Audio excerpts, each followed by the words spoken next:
আপনার স্ত্রী তার চাকরিটা গেছে, আর 4 তারিখেও আপনি টাটা বাই। গৃহবধূ চাকরি করতেন, 2016 প্যানেলে তিনি চাকরি পেয়েছেন।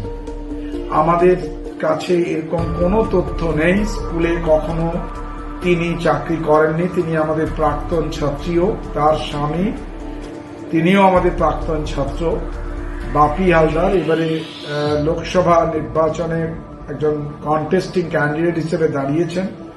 যেভাবেই হোক না কেন, যে বা যারা এই রাজনৈতিকভাবে মোকাবিলা না করে এরকম একটা অপপ্রচার করছে, তাদের উদ্দেশ্যে বলা, স্কুলের নামটাকে জড়িয়ে এমন প্রচার আপনারা বন্ধ করুন।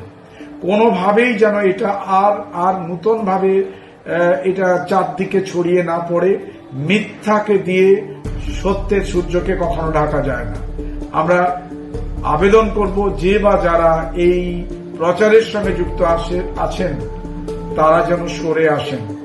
আমরা অনুরোধ করব এবং সর্বস্তরের মানুষের কাছে আবারও সবিনয় জানাবো যে বাপি হালদারের স্ত্রী সিলি হালদার কৃষ্ণচন্দ্রপুর হাই স্কুল, যা মথুরাপুর 1 নম্বর ব্লকের অন্তর্গত দক্ষিণ 24 পরগনা জেলার মধ্যে পড়ে একটি স্বনামধন্য প্রতিষ্ঠান, সেই প্রতিষ্ঠানে কখনো কোনোদিন চাকরি করেননি।